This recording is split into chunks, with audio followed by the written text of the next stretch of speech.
네, 안녕하세요. 농업지식 채널 찢다. 전문가분들을 모셔서 농업 현안에 대한 다양한 이야기를 나누는 농담 코너입니다. 네, 그동안에 이제 여러 가지 일들이 많이 있었습니다만 뭐 추석 연휴도 지나고 네. 또 다양한 이야기를 다시 시작을 해봐야 될 것 같은데 오늘은 소장님께서 또 공을 들이셔가지고 항상 관심의 중심에 서 계시던 인물을 모셔왔다 이런 얘기를 들었는데 맞습니까? 요즘 우리나라에서 가장 핫한 농업계 이슈가 뭔지 아세요, 조 박사님? 핫한 이슈. 네. 뭐 맨날 뭐 쌀값 아니겠습니까 보면. 아, 그것도 있는데요. 네. 또 우리나라에서 농업 혁신이 일어나고 있는 사례가 한 곳이 있거든요. 혁신. 예. 네, 그게 문경에서 일어나고 있습니다. 문경하면 오미자인데.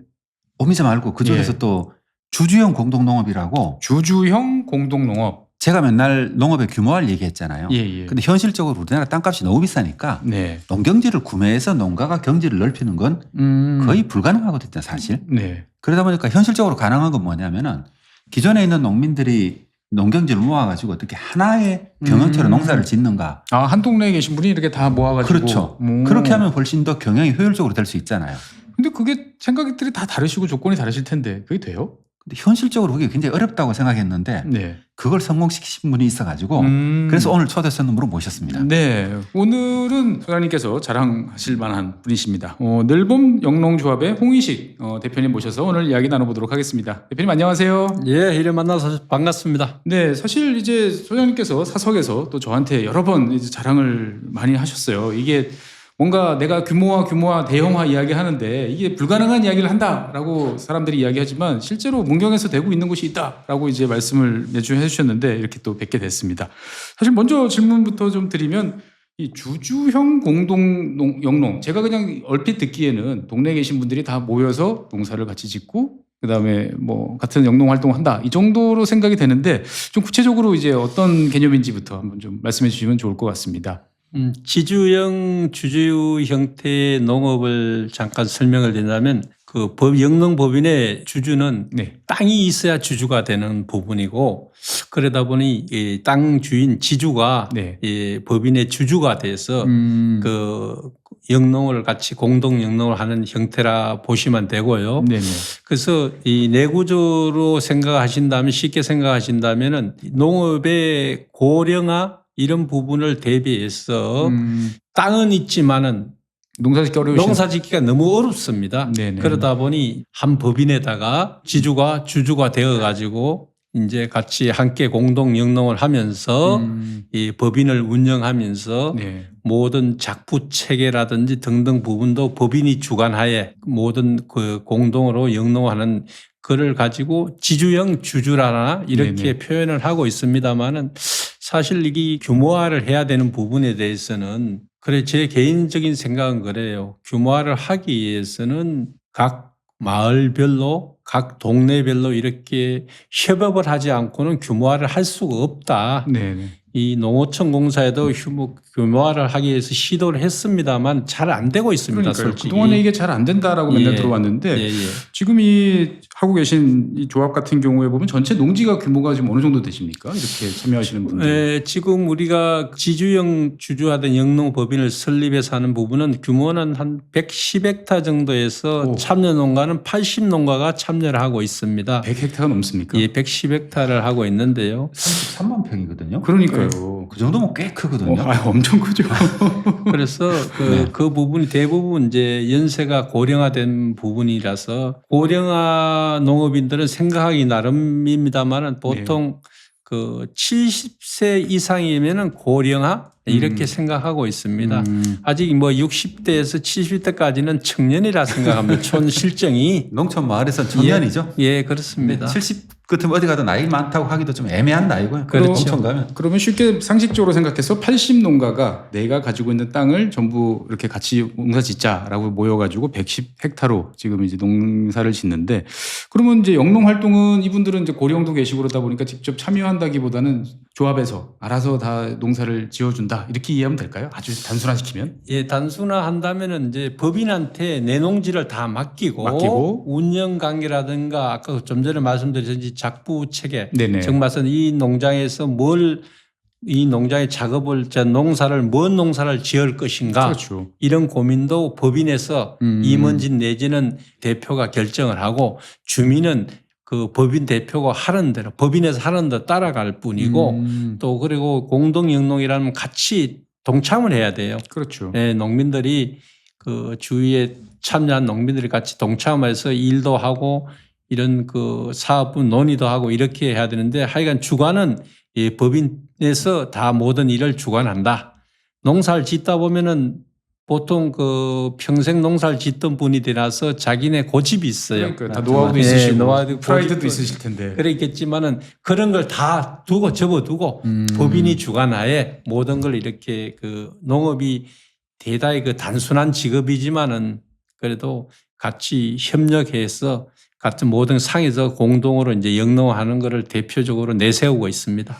일단은 궁금한 거는 그러면은 이렇게 대규모 농지 우리 소장님께서 맨날 대형화 네. 말씀하셨는데 110헥타 정도의 농지를 모아서 이제 늘봄 영농조합에서 이제 여러 가지 활동을 하실 텐데 1년 매출은 어느 정도 될까요? 이게 사실 제일 그렇습니다. 궁금한 사항인데. 1년 매출이라는 부분에 대해서는 110헥타를 가지고 저희들은 그 사실 호남 지방이나 이렇게 큰 그 농지를 갖고 있는 지방에서는 뭐 남부 지방에서는 이모작 이런 것도 했습니다만 저희 지역에는 북부에 조금 속하더라서 네. 이모작 같은 거는 아예 꿈도 안 꿨습니다. 꿈도 생각도 안 하고 있었던 동네라서 네네.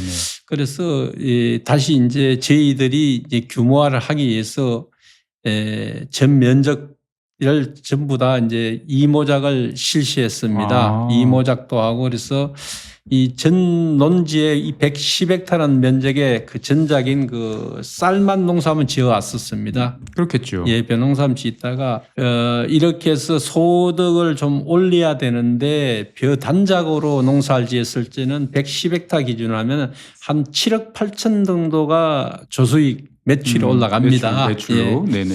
그렇지만 이 매출 가지고 이게 세계 동네 80농가가 먹고 살기는 좀 힘듭니다. 사실은. 그렇죠. 이거 매출이지 예. 않습니까? 순이익이 예. 아니고. 그래서 지주들이 우리 법인의 땅을 맡겼을 때는 그래도 현재보다가 나은 소득이 보장이 돼야지만은 맡기지. 기대 수익이 하겠습니까? 있으시겠죠. 기대하시는 그래서 수익이. 저희 네. 법인에서는 자자 그 매출을 발생시키기 위해서는 농지를 놀리지 않고 1년 12달 중에서 10개월 정도는 일을 하고 있습니다. 10개월. 예, 그러다 보니 자연적으로 이모작 농사를 짓고 있는데 뭐 작물은 그때그때 바뀌어 있습니다. 지금 현재로 봐서는 벼 단작만 한 논에서 양파, 감자, 콩 이렇게 나눠서 이모작을 하고 있습니다. 생산되는 거로 봐서는 1년에 뭐 콩 같은 경우는 한 근 300톤 정도가 생산이 되고요. 300톤 정도 하면은 뭐 우리 정부 AT 단가로 말하면 한 4,800원 정도 됩니다. 키로당에. 4,800원. 예, 그러다 보니 양 한 13, 4억 정도 안 되겠나 이렇게 정확한 액수는 아닙니다만 네네. 그렇게 생각하고 있고요. 또 양파 같은 경우는 한 5,000톤 정도가 생산되는데 예. 그때 다 다르겠어요. 해원에 따라서 날씨라든가 등등 이런 부분에 다르지만은 한 5,000톤 정도 생산되는데 키로당에 보면 그게 작년 기준에서 20kg 한 망에 14,000원 정도 됐으니까 예. 키로당 따지면 약 800원, 750원, 800원 정도 되니까요. 그 뭐 따진다면은 5,000톤 같으면 얼마입니까? 그것도 한 군 10억 이상, 정도 되겠네요. 10억 이상 될 10억이 아니라 한 2, 30억 정도 될 것 같은데 그 계산 수치대로 한다면 다 부자가 되겠지만은 계산상에 한 50% 법인은 생각하고 있습니다. 그래서 일단 그 가을에 콩을 베고 양파를 식재를 해야 되는데 날씨라든가 이런 부분이 안 따라준다면은 저희들도 많이 하고 싶지만 많이 못 합니다. 그래서 그 다음으로 넘어가서 2월 말에서 3월 달에 봄 감자를 심습니다. 네. 그래서 최대한으로 110헥타를 가지고 농지 이용을 한 80% 정도를 이모작을 이용하고 있습니다. 이모작을 다 한다면 200헥타가 넘겠죠. 그렇죠. 그렇지만 지금 봐서는 한 179헥타 정도 한 70%, 80% 정도 농지를 이용하고 있다. 그래서 매출이 발생되는데 조수익으로 봐서는 약 한 30억, 30억 정도 매출이 올라가고요. 저희들이 이제 또 그래서 인력도 고정 인력도 또 고용해야 되는 이런 부분도 있고 아, 조합에서 직접 인력을 법인에서 예, 고용을 하고 합니까? 또 주민들도 같이 동참을 하기로 하는데 그분들 동참하는 또 비용을 또 드려야 비용보다가 그 사람 일을 우리 주민들을 이용한 일을 장출을 시켜야 돼요. 일거리가 있어야 돼. 겨울에 가면 한겨울에 뭔 일거리가 있습니까? 그래서 자체적으로 생각한 끝에 소포장, 네. 예, 소포장을 해서 시장 내지는 중소매는 한 도매 덜 거치고 예, 그렇게 해서 판매 사업을 하다 보니 거기서 발생되는 수익도 한 2억 정도 발생이 됩니다. 어떻게 보면 하실 수 있는 건 다 하고 계시다. 뭐 이런 생각이 제가 드는데요. 뭐 법인 책임자로서 그런 부분은 좀 해야 안 되겠나 싶어서 연간 매출이 한 34억 정도 30억대 중반이다. 예, 정도 보면 그렇게 되겠군요. 생각하고 있습니다. 오. 근데 본격적으로 얘기를 시작하기 전에 네. 약간 이걸 처음 듣는 분들인데 사전 설명을 좀 드려야 될 것 같거든요. 어떤? 예를 들면은 지금 대표님께서 하고 계신 건 우리가 주주형 공동농업이라고 이렇게 부르고 있잖아요. 네네. 그럼 이전에 뭐가 있었는지 아세요? 이전에 무슨 영농조합은 많이 있잖아요. 보면. 그 영농조합이 있었는데 예. 옛날부터 사실 90년대 중반부터 네. 이런 농가들이 개별 농가들이 하면은 경쟁력이 없으니까 마을 단위로 있는 걸 모아서 하라는 사업이 있었거든요. 뭐 들력 무슨 뭐 예, 들력 경영세 사업. 예, 뭐 있었던 것 근데 같아요. 그건 있었는데 그건 뭐냐면 물리적으로 농가들을 모아놓으니까 예. 경영이 사실은 혼자서 하는 게 아니었어요. 농기계를 같이 쓰거나 뭐 출하를 같이 하거나 뭐 이러긴 했는데 네. 뭐 경영이 혼자서 하진 않았어요. 그러니까 여전히 개별 영농이 여전히 존재했던 거죠. 그게 이제 이 들력 경영세 사업하고 지금 주주형 공동농업이라는 사업하고 가장 큰 차이점입니다. 그러니까 이제 어떻게 네. 보면 대표님께서 이제 사장님이 되셔가지고 그렇죠. 올해는 무슨 농사를 얼마만큼 짓자. 그렇죠. 뭐 이것도 결정하시고 그 다음에 이제 장목이 작년에 보니까 올해는 이게 좋을 것 같아. 장목도 변경하시고. 네. 회사처럼 운영하시는 거군요. 보면은. 회사는 단순한 뭐 공장이라 하면 물건을 생산해서 판매해서 수익을 놓는 거지만은 그 이상으로 가지 싶습니다. 일단 우리 공장이라면 땅을 가지고 공장이라 비교를 한다면은 근로자를 고용하는 게 아니고 자체적으로 마을의 그 주민들하고 같이 어울러서 일을 하는 거라서 일단 그 농업인들을 농한기가 있잖아요. 예, 농한기 때 좀 같이 일을 작업도 하고 이러다 보니 서로 농업인들 간에 서로 유대 예, 그런 부분도 아주 원활해지고 또 중요한 거는 그 좀 전에 말씀드렸다시피 전력 경영제 사업은 여러 주민들이 모여서 농주들이 모여서 이렇게 단체를 구성하고 각지 농산물을 가지고 생산된 농산물을 가지고 이렇게 뭐 공동 추락 좀 표현하기가 뭐합니다. 그런 식으로 이제 하고 있었습니다. 그렇지만 우리는 1차 산업인 거 생산부터 시작해서 모든 법인이 있어 주관하고 법인을 주체하러 해서 이렇게 농업을 경영하면서 사실 고령화 이거 대단히 심각합니다. 그렇죠. 촌에는 고령화 이 참 이 농촌이 무너지고 있다 이렇게 표현하나가 왜냐하면 젊은 청년들이 안 오고 있어요. 지난번에 산불 났을 때도 보니까 불이 왜 이렇게 커졌냐 그랬더니 예전 같으면 공무원들이 산에 올라가서 방화선을 치고 뭐 불을 껐을 텐데 지금 고령이시다 보니까 대피를 못 하시는 분들을 한 분 대피시키는데 두 분, 세 분이 이제 달려들어야 되다 보니까 끌 사람이 없었다 뭐 이런 이야기를 하시더라고요. 근데 어떻든 저는 참 신기하게 원래 양파 같은 경우는 다 무안에서 하는 거 아닌가요?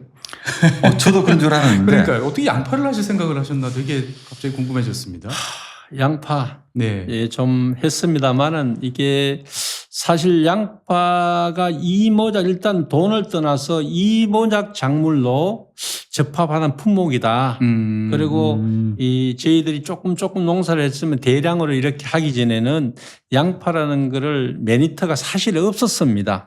우리 지역에는 양파를 많이 안 하다 보니까 그렇겠죠. 예, 그렇다 보니까 조금 하다 보니까 우리가 그래서 주주형 그 이모작을 사업 계획을 세워놓고 하다 보니까 이런 고소득 작물을 택해야 되는데 뭐 산간 지역에는 뭐 문경 같은 오미자, 네네. 뭐 사과 이런 등등이 있지만은 이 문경에서도 이건 남부 지방이란 말이에요. 저희들은요. 그러다 보니 작물 선택을 잘해야 하는데 고민을 많이 했습니다. 하다 보니까 그래도 고소득 작물로서는 양파, 또 이모작 작물로서는 양파를 수확하고 바로 거기 그 6월 달에 콩을 파종하면 이모작 되고 그래서 그래서 전년도 한 10월, 11월에 파종했다가 양파는 그 10월 말부터 시작해서 말부터. 11월에 파종을 했다. 그 이듬해 이듬해. 6월 달에 수확이 가능한 수확하고. 작물이고 그 다음에 이어서 콩을 하는데 찬지 때 맞춰 우리 쌀이 뭐 과잉 생산이다. 과잉 생산 원인은 뭐냐? 안 먹어서 그렇다는 거죠.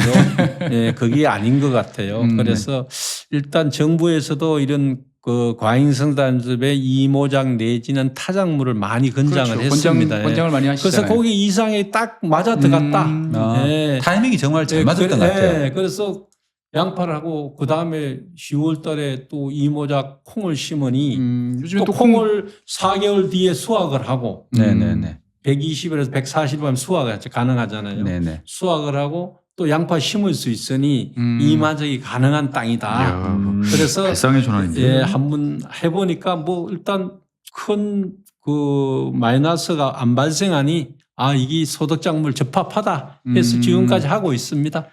어떻게 보면 참 신기하기도 하고 어떻게 보면은 그래 한번 생각해볼 만하다 싶은데 아무도 못했던 거를 규모를 키우니까 이제 수익성도 나고 뭘 해볼 만하다라는 그런 결론일 것 같은데 사실 이게 아까 이제 말씀하셨던 매출 같은 경우는 우리가 보통 이제 농업에서 이제 생산품을 이제 팔아서 버는 수익도 있고 그 다음에 이제 정부로부터 여러 가지 영농 활동에 따른 지원도 일부 있을 텐데 괜찮으시다면 한번 그런 비중 이런 것들을 설명 가능하실까요? 글쎄요, 요새 참 우리 농촌 실정은 대단히 어렵습니다. 솔직히 어렵습니다. 뭘 해도 어려운 게 왜냐하면 농업이 젊은 청년들이 성공을 못하는 이유가 두서너 가지 됩니다. 어떤 게 있을까요? 예, 그런 부분은 첫째로 농업인들 그 기농을 한다면은 청년들이 일단 땅이 없습니다. 땅이 없죠. 네, 비싸기도 하고. 네, 땅이 없고 둘째는 임대를 하려 해도 소규모 뭐 3,000평, 4,000평은 임대를 할 수 있지만 규모화된 땅은 임대를 불가능하다.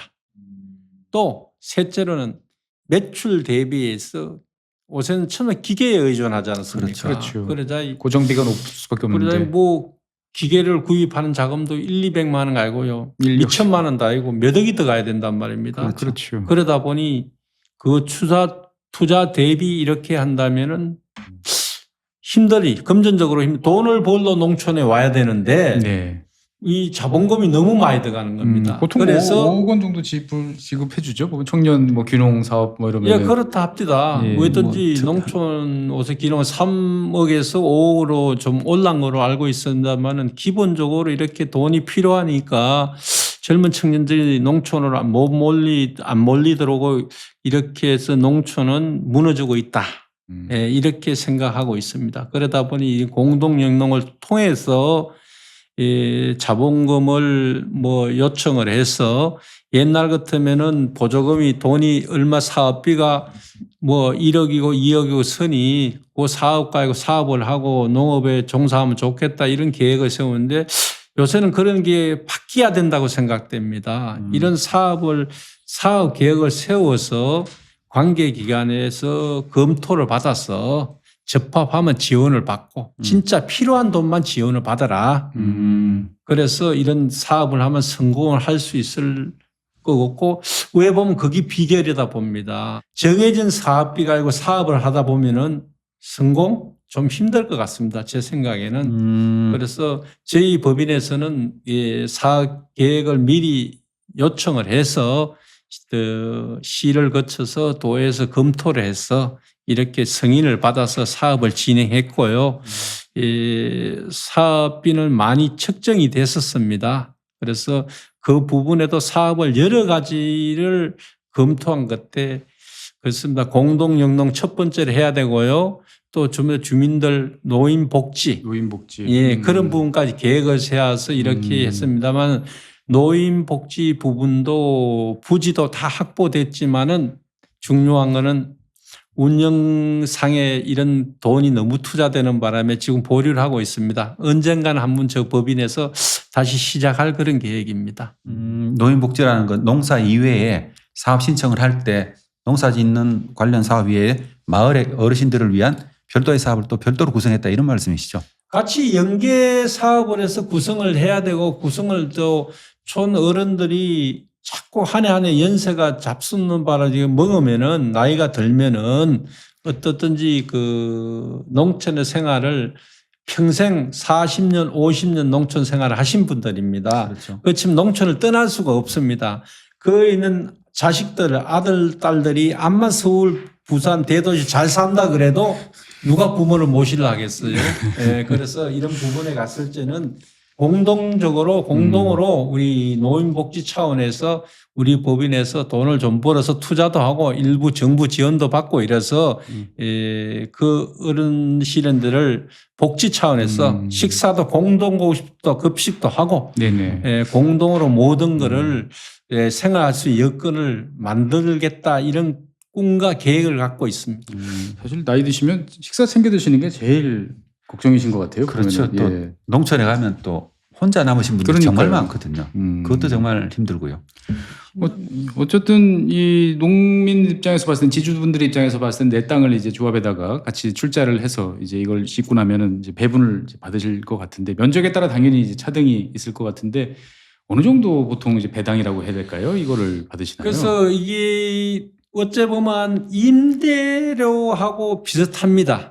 비슷한데 그 법인에서 일단 그 장기 임대를 합니다. 보통 보면 짧게는 10년, 길게는 20년 장기 임대를 했습니다. 다 문서로. 예, 해가지고 그에 대한 이제 땅 주인이 임대를 했지만 일단 주주로 등록이 됐으니 네네. 이 사람들 임대료 내지는 그 배당을 해야 되는 부분인데 그렇죠. 저희 법인에서는 약정서에는 일단 그 주주로서 배당을 하기로 배당금으로 명칭을 정했습니다. 예, 예. 그러니까 주주 배당으로 있어서 그래서 주주 배당을 하게 됐는데 평당 첫해 3,000원을 지급하기로 했습니다. 평당 3,000원. 예, 평당 평당 3,000원이면 어느 정도인지 감이 안 오시죠? 사실은 잘 감이 안 와요. 보통 농촌에서는 예. 땅을 임대를 할 때 평당 1,000원이 전후로이거든요. 예. 오. 그러니까 평균보다 훨씬 높은. 3배 정도 높은 거예요. 예, 3배 정도 그 배당금을 지급하기로 약속을 하고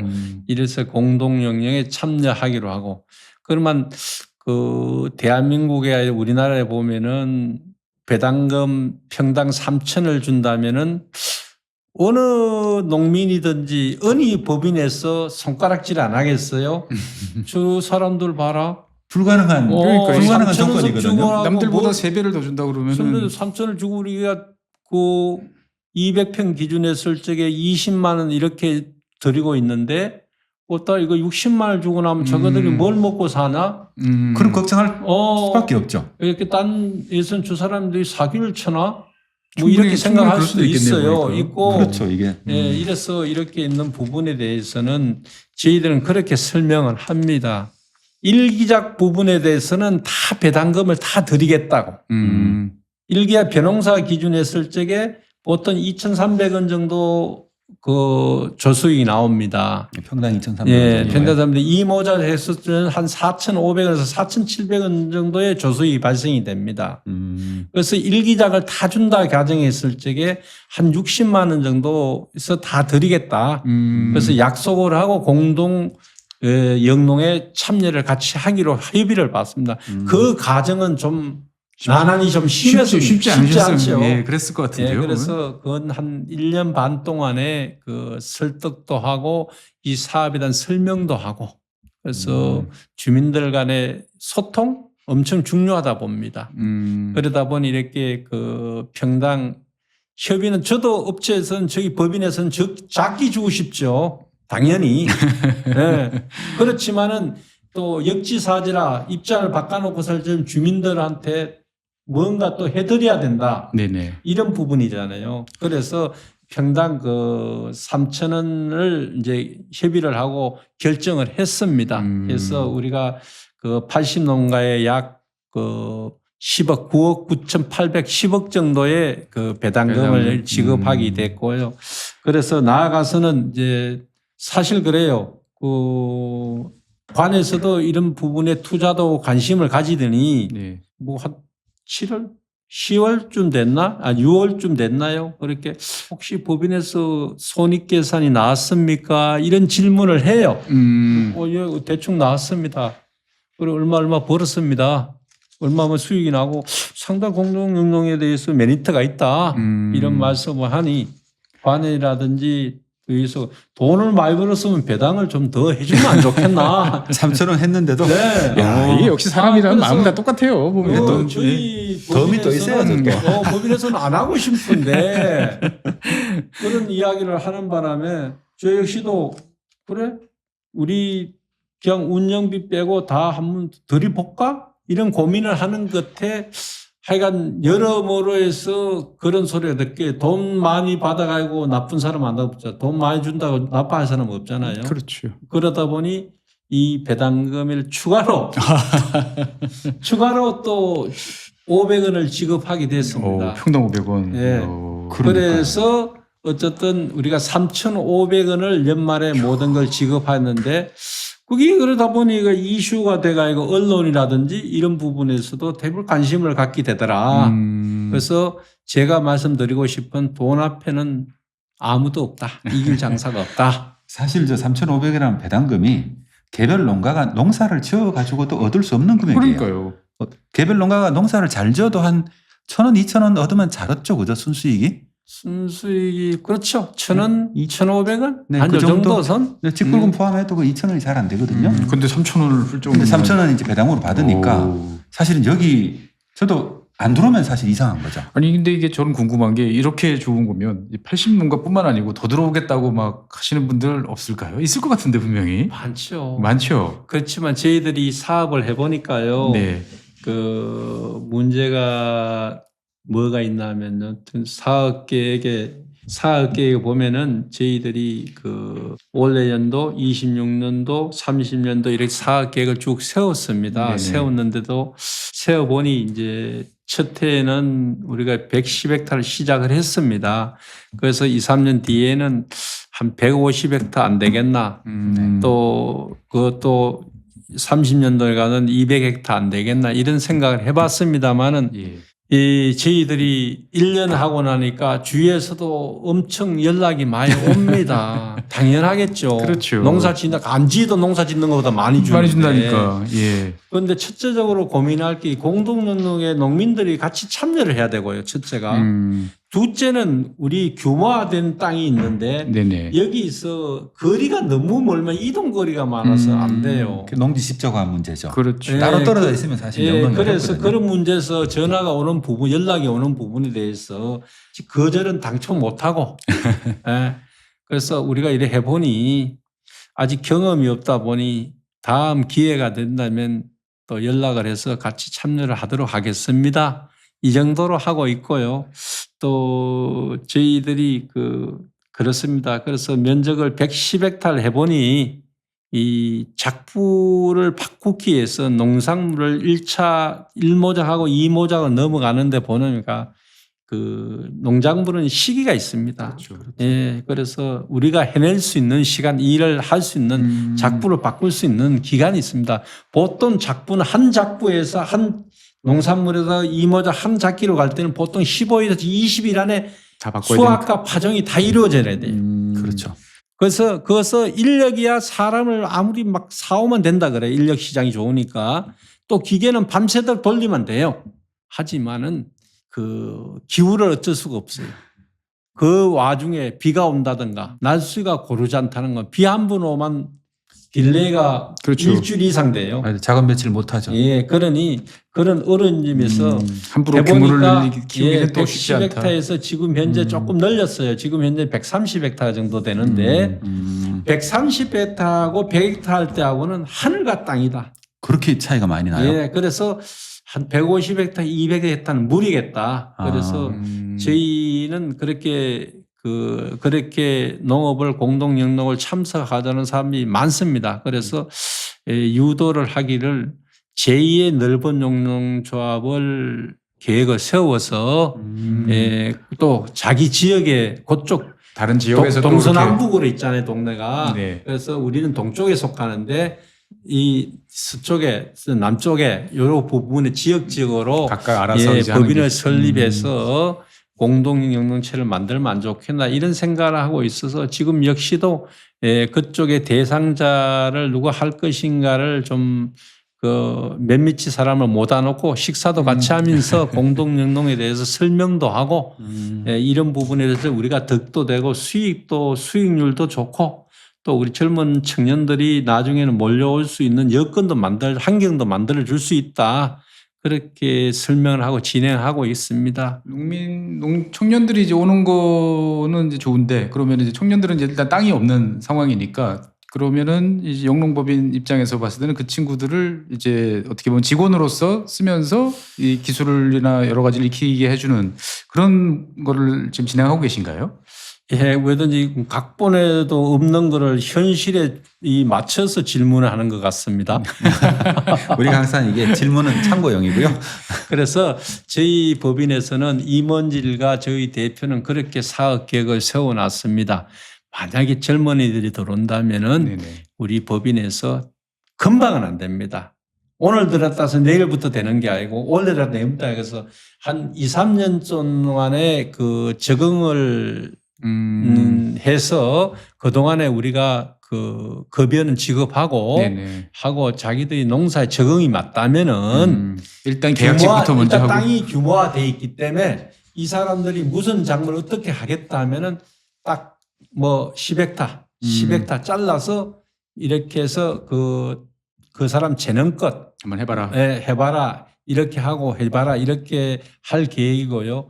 또 한 가지는 기농한 데에서 농사만 짓자 하는 사람은 없을 겁니다. 그렇죠. 예, 사실 또 다양한 다양한 그 사람 실력이 있는데 재능이 있는데 네네. 그래서 그 사람 재능에 맞춰서 정말 능력에 맞춰서 우리된 농산물을 가서 판매를 하고 와라. 예, 그거는 판매를 해서 먹고 살아라. 예, 이런 전략까지 구상을 하고 있습니다. 각자 잘할 수 있는 각자 거를. 자기한테 맞는. 그러면 네가 어디 가서 뭐 앉아서 어디 다른 동네라든가 다른 나라 가든지 무슨 농산물을 마케팅을 좀 해와서 여기서 공급하는 이런 또 역할도 한번 하면 되고 굳이요 누저 농사 기농했대서 농사만 지가지고 이걸로 먹고 살겠다 그런 마음을 버리다 마인드를 버리고 여러 각도로 생각하고 있고 저희 보면 한 가지는 기농을 하게 되고 기농을 하기 원한다면은 규모화된 땅에 대해서 10헥타 뭐 자기 맞춰 20헥타 이렇게 해서 딱 규모화돼서 딱 잘라서 이렇게 해서 할 수 있도록 여건을 만들어주는 이런 그 계획을 세워놓고 있습니다. 그 소장님께서는 항상 이제 대형화 규모가 크면 좋다라고 이제 말씀하셨는데 지금 이제 대표님 쭉 말씀을 들어보니까 너무 커도 이게 여러 가지로 이제 그 비용의 증가 문제가 있다라고 말씀하셨. 그럴 수밖에 없죠. 왜냐하면 경영의 한계라는 것도 존재하고요. 네. 땅이라는 거는 기계가 최적으로 작업할 수 있는 넓이라는 게 존재하잖아요. 이게 넓어져 버리고 나면은 이동거리 자체가 길어져. 이동거리도 길어지고 또 기계를 한 대 더 들어오면은 안 맞을 수 있잖아요. 최저가가 안 되는 경우가 있고 또 하나의 법인이 만약 여기에 산지하고 있으면은 이게 농기계를 끌고 멀리 왔다 갔다 하는 거 이거 굉장히 어렵잖아요. 쉽지 않은. 그러니까 차라리 아무리 커져도 우리나라에서는 아마 100헥타르 이상 커지기는 어렵지 않을까.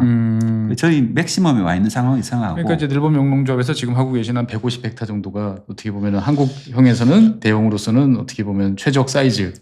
그러게요. 저는 지역별로 좀 다르겠습니다만 사실 저는 뭐 해남이나 이런 데서는 뭐 150헥타 충분히 되지 이렇게 생각도 들었는데 저거 변호사만 하는 문경에서는 이렇게 넓은 땅이 있나 사실은 저는 그런 생각도 좀 들었어요.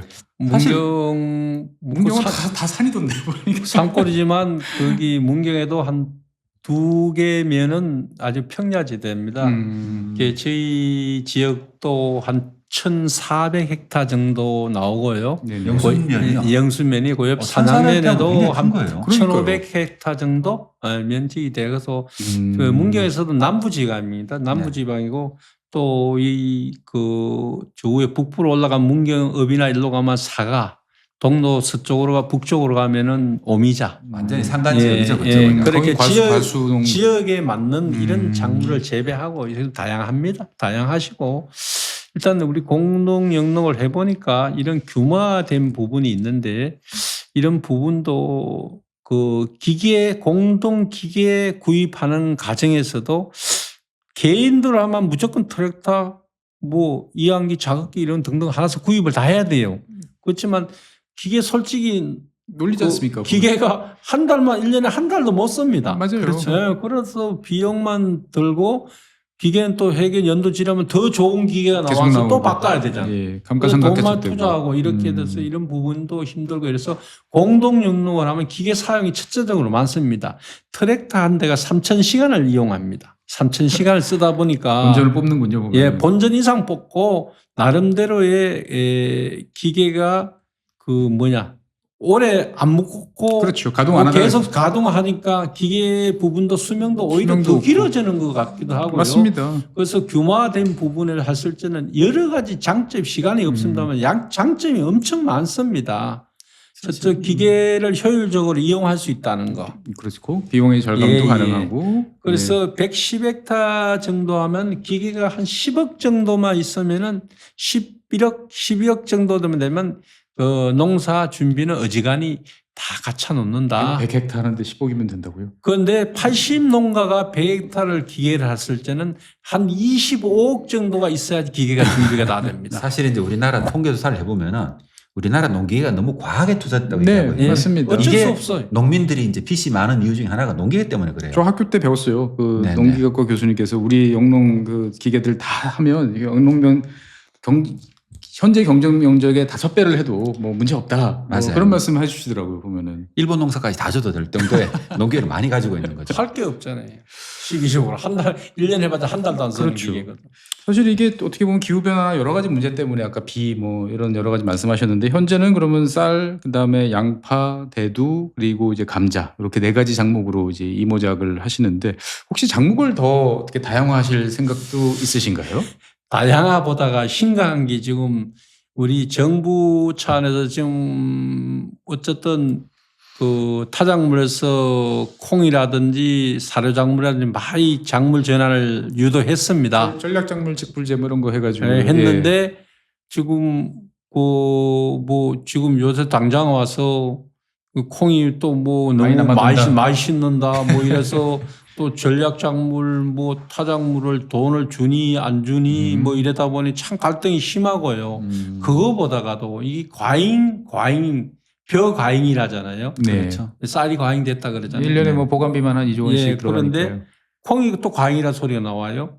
그래서 저희들은 이제 작부채기를 양파, 콩, 감자 이렇게 딱 맞춰놓는 부분에서 좀 황당하고 그렇지만은 또 우리가 변화를 줘야 돼요. 아까 좀 전에 말씀드렸다면 무안에서 보통 주산지로 해가지고 양파 생산이 가능했다 이겁니다. 네네. 그래서 북부 와서 이렇게 자리를 잡고 하려고 그랬는데 또 우리가 양파, 콩을 이렇게 해서 작부채기를 맞춰놨는데 빨리 이거 작물 전환을 해야 되는데 뭘 할까 참 고민입니다.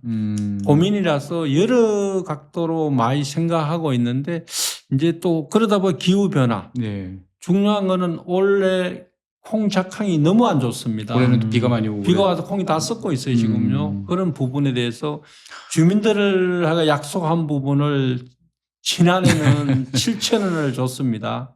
평당 3,500원을 줬어요. 예, 예. 그런데 원래 착항으로 봐서는 이거 당초 계약인 6,000원도 좀 힘이 안 들겠나 이런 생각을 하면서 마음심적인 부담이 엄청 적어 있어요. 그래서 빨리 작물 전환을 해야 되는데도 우리 뭐 기술센터나 또 통계청이나 이런 걸 봤을 때 뚜렷한 이 내놓는 작물이 없어요. 사실 감자만 해도 사실 예전에 수미 그랬는데 요즘에 수미가 거의 없어졌더라고요. 네, 다 이게 없어졌죠. 뭐 기후 때문에 안 된다 뭐 이렇게 네, 네. 하다 보니까. 네. 사실 그 조금 전에 말씀하셨는데 어쨌든 처음 했을 때는 이제 수익이 굉장히 크게 남았잖아요. 기후도 좋았고 뭐 전략작물 직불제도 맞았고 타이밍이 아주 좋았던 것 같아요. 근데 농사라는 게 항상 이게 들쭉날쭉하잖아요. 정부 정책에 따라 들쭉날쭉하는 것도 있고 그러니까 수익이 남으면은 이걸 법인이 항상 쌓아둬야 되거든요. 그래야 다음에 또 이렇게 약간 안 좋을 때를 또 이렇게 다음에 지나갈 수가 있는데 저는 말씀 듣다 보니까 이제 고민하시는 걸 들으니까 야 이게 커져도 고민이 똑같아지는구나. 뭘 심을지 항상 고민이고 이걸 또 원래 약속을 이행하려고 그러면은 전년도에 많이 쌓아 놓으셔야 되는데 원래 안 아니 쌓아 또 올해 놓으셨으면 잘 됐으면 또 많이 달라. 또 다들 또 이 그러니까요. 요구사항도 많으실 것 같고 보면은. 근데 농민들 입장에 봤을 때는 잘 된 걸 알아. 그러면은 왜 나는 더 안 주나 이렇게 좀 불만이 있을 거고. 3,000원 드려도 이제 뭐라고 하실 것 내년 돼 같은데. 가지고 작황이 너무 안 좋았어. 그럼 당연히 좀 이렇게 줄어들어야 되는데 또 왜 약속대로 안 하냐 이런 불만이 있을 거잖아요. 어떻게 해결하실 거예요, 이거요? 그 기본적인 그 주민들과 지주와 협의된 부분에서는 그 약속을 지켜야 될 것이고요. 또 약속을 내가 역시도 지켜야 된다 봅니다. 그렇게 우리 법인 대표 내지는 임원들은 진짜 이 시절 변화, 기후 변화가 아니고 시절 변화, 시대 변화에 예, 잘 맞춰서. 시절 변화에 따라서 작부책이라는 건 빨리빨리 움직이줘야 되는 부분이고요. 금방 말씀하신 저희 법인에 다만 이제 얼마 안 됐지만 전자에 그 흙무지 영농조합 법인이라고 한 15년 전부터 운영을 하고 있었습니다. 네. 그래서 이 대전환 사업을 공동 경영을 시작하면서 새로운 마음으로 뭔가 해보자. 그리고 또 법인이라는 걸 운영하다 보면은 이 어른제 맞출 수가 있어요. 그래서 흙무지 영농자본은 판매 법인으로서 활동을 하고요. 넓은 영농자본 생산 법인으로 역할로 이렇게 딱 나누셨군요. 구분을 해서 이렇게 이용을 하고 있습니다. 그래서 생산법인은 생산에서만 주력을 하고 판매법인에서는 판매만 주력을 분담을 하고 있는데 그래서 법인에서도 아까 말씀하신 걱정되는 부분에서 우리 규모화대가 이렇게 110헥타가 있는데 그 안에서 참여 못한 필지가 한두 필지 정도 있습니다. 네. 그 부분에서 지금 그 국가적으로 보면 농어촌공사에서 임대차 사업을 하고 있습니다. 또 심지어 그 농어촌공사에서 매입도 합니다. 농지를. 그러다 보니까 우리 사업구역 내에서는 그렇게 이제 그 우리 그 지주들이 뭐 돌아가신다든가 예, 또 사망 시에 아들한테 상속을 한다든가 등등 일이 발생이 됩니다. 그렇죠. 그러면은 우리 사업구역 내에서 거기서 농어촌공사를 팔게 된다면은 농어촌공사에서 그걸 젊은 청년이들, 기농자들, 2030 뭐 이런 여성 그 농업인들 네. 이런 사업 우선으로 그 주게 되어 있죠. 일단은 계약을 체결하게 돼 있습니다. 하지만은 저희 법인한테는 그리고 최악이지 않습니까? 그죠? 그렇죠. 중간에 농지가 빠져나가고 빠져나가는 우리 거. 작부체계라든 또 작부체계 보다가 우선 그 작업을 하는데 효율적으로 비효율되는 거예요. 이가 빠져버리면 이 그렇죠. 빠지는 거매로 그래서 그런 부분을 우리가 1차적인 법인에서 매입하고자 돈을 벌어서 예치를 해놓고 있습니다. 그러니까 심지어 미래를 또 준비해야 되는군요. 예, 하면 준비하고 있고요. 지금 현재 그런 일이 발생이 됐습니다. 그래서 원래 며칠 전에 지나갔습니다. 한 일주일 전에 매입을 2필지를 했습니다. 그래서 그런데 돈을 활용을 하고요. 또 위에 보면 뭐 법인 체계는 안 잡혔습니다만은 그런 걸 예비비라고 생각했어서 일부를 그 배당하고 남는 돈을 헛돈 안 쓰고 무조건 예금해 놓고 있습니다. 예. 여러 가지로 이제 고민이 많으실 텐데 최근 들어서는 또 뭐 햇빛 농사 있지 않습니까? 이제 그 태양광도 이제 어떻게 보면은 꽤 농가 소익에 도움이 될 것 같다. 이 150헥타 뭐 이렇게 되면은 그 중에 일부를 충분히 이런 쪽으로 활용해서 안정적으로 수익을 올릴 수 있지 않을까라는 철모르는 사람의 생각도 좀 있는데 여기에 대해서는 어떻게 뭐 고민해 보신 적이 있으신가요? 예, 고민을 많이 하고 있습니다. 지금 지역 그 촌에는 태양광 붐이 엄청 이루고 있습니다. 이루고 있고 시대 변천에 따라서 정치가 바뀌면서 이랬다 저랬다 이런 부분인데 제가 간말을 못합니다. 저희들도 이제 그런 부분을 농촌에는 태양광을 고민을 해봤습니다. 그런데 과연 그 실험을 안 해본 터라 또 우리는 고소득을 장출하는 목적이 있어요. 네네. 그래야 주민들의 배당을 많이 해주니까 돈을 못 버는데 배당을 못 해주잖아요. 그렇죠. 배당을 많이 안 해주면 또 이런 협조가 안 될 것이고 그래서 그 고민해봤어요. 간지 농촌은 태양광을 했을지 작물이 어떻게 될 것인가. 그래서 제 욕심 같으면 개인적으로 봐서는 농촌 태양광 설치를 뭐 규정이 있더라고요. 몇 메다의 농지에 30% 설치를 해야 되고 이런 이슈가 있는데 그런 부분을 한번 실험을 해보려고 그러는데 하고 싶지만 그에 대한 비용이 더 만만치 않습니다. 시험도 만만치 않죠. 그래서 저희들이 암만 법인이고 공동 영농을 해도 버는 족장 층보다 배당금을 많이 주고요. 우리 법인의 경비를 쓰고 이래 있습니다. 그렇지만 그런 거 실험을 해보려니 사실 우리 관이나 이런 부분에서는 그런 분을 이 대규모화된 데서 실험을 한번 하고 테스트를 한번 해보면 좋은데 아직 그런 데까지 손길이 못 미치는 것 같아요. 저 나름대로 활동을 많이 하든가 좀 손이 있는 사람은 우선으로 그렇게 지원해 가지고 데이터를 놓으려고 그러는데 저희들 개인적으로 그런 부분도 아주 괜찮지 않나 이래 보는데 작물이 그 속에서 어떻게 할 것인가를 테스트를 해봐야 된다. 해가림이 발생했을 때 예. 어떻게 될 때지. 예, 그래서 이런데 논문이라든지 이런 학회에서 하는 이야기는 좋다 이러거든요. 진짜 좋은지 많이 해봐야 돼요. 해봐야 알죠, 사실은. 사실 저는 아까 전에 말씀하신 것 중에 하나가 농지 문제가 있었잖아요. 예를 들어서 돌아가시면 그걸 누가 인수하느냐. 이게 저는 이 공동사업이 활성화되기 위해서는 농지 문제에 대해서 우선권이라는 거 좀 하는 게 중요하겠다 생각하거든요. 이런 부분은 제도적으로 보완해 줬으면 좋겠다 싶기도 하고 또 요즘 영농형 태양광이 됐건 아니면은 뭐 농촌 태양광이 됐든 간에 사실 개별 농가가 이런 영농 태양광을 설치하는 것보다는 대규모 땅을 가진 곳에서 이제 적당한 곳에서 하면은 뭐 주민 민원 문제라든가 아니면 규모 문제 같은 걸 다 벗어날 수 있잖아요. 그 수익을 나누는 문제도 다 해결이 되고 그래서 이런 부분도 같이 연계하는 부분도 필요하지 않나 이런 생각이 들거든요. 어떻게 보면 대규모를 처음 하시다 보니까 숙제들이 훨씬 많다. 남들은 한 번도 생각도 안 해본 숙제를 지금 대표님 혼자 많이 하실 것 같은데 저는 또 한편으로 궁금해지는 건 대표님께서 이제 이 조합을 이렇게 지금 확장을 하고 계속 운영을 하시다 보니까 이 모델이 다른 쪽에도 관심이 많을 텐데 다른 지역에서도 이게 가능하다. 이렇게 보시나요? 아니면 요거는 문경이라는 그리고 내가 이 동네에서 맞아. 어떻게 그동안에 해왔던 여러 가지 동네 사람들과의 관계 뭐 이런 것이 있기 때문에 매우 특수한 상황이다. 어느 쪽이 더 답일까요? 어려운 질문이네요. 이거는. 뭐 대답 어렵진 않습니다. 총선 주세요. 어쨌든지 아까 농지 정진 이용 사업이란 부분을 우리가 농업인들이 이용하면은 이런 규모화된 사업하는 데는 많이 도움이 될 거로 생각이 되고요. 또 타 지역에서도 이 오너의 어떤 생각을 하느냐, 의지라든가 네네. 그런 부분이 있다면은 어느 지역에서 가능한데 제가 이 사업을 하면서 여러 군데 견학과 마케팅을 다녀왔어요. 왔는데 그런 부분을 봤을 적에는 이렇게 아주 큰 호남 지방의 큰 전력에서는 좀 무리 같아요. 오히려 그런 지역에서 그런데 그런 쪽에는 젊은 사람들이 이 기농을 많이 했고 이미 크니까. 이미 굳이 그런 그럴 이유가 없는 거고 거죠. 어중간한 거 우리 100헥타, 200헥타 되는 그런 전력이 있어요. 네네. 있고 그런 마을이 있습니다. 그런 마을에서는 그 대표자가 좋은 긍정적인 말들을 가지고 시작하면은 충분히 가능하고 또 앞으로는 이런 사업이 많이 돼야 된다 생각돼요. 뭐든지 하면 농산물은 과잉이라. 시세가 안 좋으면 과잉이라. 수입이라는 이야기는 절대 안 들어갑니다.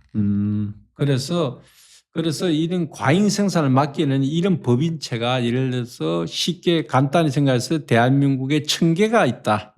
그럼 정부 차원에서도 통계를 해가지고 요 법인 몇 개는 쌀 농사만 지어라. 첨법인하고만 상대하면 되니까 보면은 요 법인에는 양파만 지어라. 이렇게 통제하기가 좀 안 쉽겠나. 제 개인적으로 생각을 해봅니다. 저도 항상 그렇게 생각하거든요. 소나기 추라 뭐 이런 거. 우리가 네네. 생각하는 게 지금 현실로 돌아오고 있다. 이런 말 감히 내가 말씀을 드리고 싶습니다. 그래서 이런 부분은 고령화된 그 지역이라든가 또 한 110헥타, 200헥타 되는 지역을 묶어서 이 사업을 한다면은 엄청 그 효과적으로 성과가 안 나오겠나. 그리고 그 주민들은 안정되게 네. 그 마음 편히. 노후 생활도 마칠 수가 있고 그랬을 적에는 늙어도 연세가 더 시간에 걱정이 없지 않습니까? 그렇죠. 우리 저런 법인이 있는데 저 맡기고 내가 건강상에 아무 병원도 다녀도 되고 아무도 된다 이겁니다. 또 내가 시간이 있으면 같이 좀 도와주고.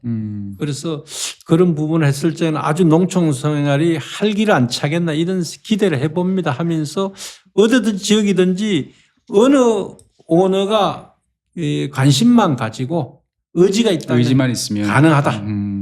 또 나가서는 돈도 벌 수 있다. 네. 고소득을 올릴 수가 있다. 이런 생각을 해봅니다. 소장님께서는 그 맨날 말씀하시던 게 눈앞에 되시는 이 모습을 보시니까 기분이 좋으시겠습니다. 기분이 좋죠. 그래서 제가 작년에 다녀오기도 했었고요. 예. 가서 좀 올해였나?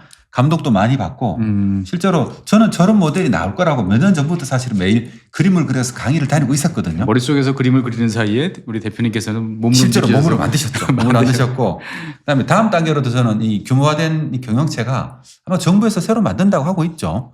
견학도 많이 오실 것 같거든요. 예. 많이 불려다니시죠 요즘요. 언론에도 많이 나오시고 하시더라고요. 불러다니는 것보다가 괜찮습니다. 그래도 내 이렇게 사업을 하다 보니 그래도 이 촌에 처박혀서 이렇게 사는 부분을 보니까 남들도 인정도 해주는 거고 뭐 기분이 나쁘지는 않습니다. 네. 근데 많은 분들이 이제 그 늘범 용농조합을 따라 하겠다고 사실 정부 사업도 만들었잖아요. 시범 사업을 한다고 하기도 하고 예. 아마도 그러니까 처음 사례를 만들어 가지고 하나의 굉장히 큰 일을 하셨다는 생각이 들더라고요. 예.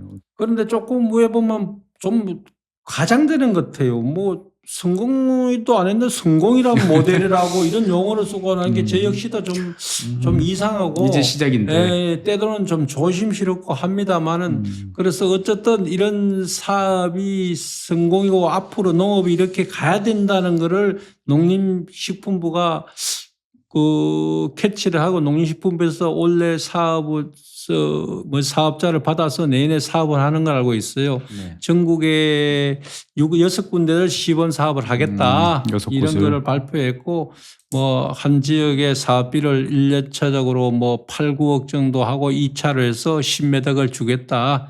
이래서 한번 해봐야 되겠다. 이런 거를 발표를 한 걸 알고 있습니다.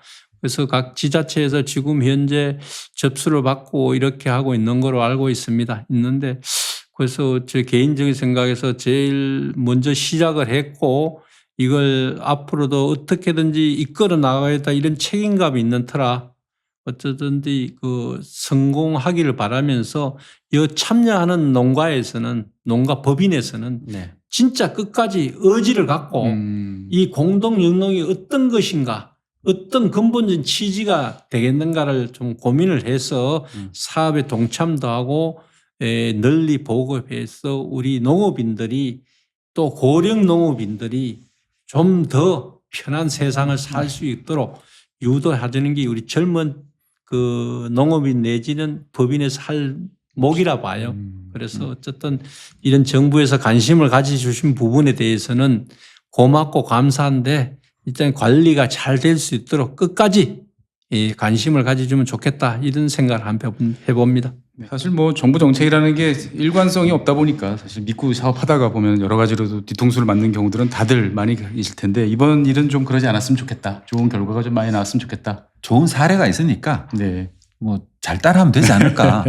저는 이건 좀 묻고 싶었거든요. 만약에 따라 하실 거 아니에요. 다른 여러 지역에서 이제 이쪽에 홍 대표님이 해오신 거를 많이 경험 삼아 가지고 할 건데 주의했으면 싶은 게 뭐가 있을까요? 마지막 질문이 될 것 같습니다. 네. 주의. 네. 이거는 신경 써야 된다. 네, 해보니까 이런 거 신경 안 쓰면 나중에 고생하더라. 할 것 같더라. 일단 지금까지 내가 한 경험으로 봐서는 층과 끝이 똑같아야 된다. 왜? 수미일관해야 된다. 주인들, 땅 지주들하고의 약속을 했으면 약속을 첫째 지켜야 되고 또 이런 부분에 대해서 분명히 선을 그어야 될 것이고 또 이게 그 내로만 그칠 게 아니고 처음 시작하는 사람들은 대한민국 농업 시스템을 바꾸는 이런 작업을 한다 생각하시고 자긍심도 좀 있어야 예, 되고. 이 자부심을 갖고 진짜 내가 뭘 해봐야 되겠다. 주민들 위해서 뭘 해야 되겠다. 대한민국 농업을 위해서 뭘 한번 앞장서야 되겠다. 이런 고민을 해봐야 되고 또 우리 사업자들끼리 서로 공유해가지고 이런 운영을 하면은 뭔가 그 실패, 실수 이런 거 하지 않고 바로 성공, 대성공. 예, 좋은 그렇게, 길로만. 안 되겠나 이런 싶습니다. 특별하게 조심할 건 없고요. 일단 지도들 간의 약속한 신뢰 신뢰주의 이런 부분은 분명히 지켜야 된다. 그리고 이 사업에 대한 보조 사업이 보통 진행이 됩니다만은 그 사업비를 명확히 투명하고 이런 부분을 해가지고 어쨌든 이 사업하는 부분에 대해서 하나도 거짓 없이 오픈할 수 있는 이런 사업자가 됐으면 합니다.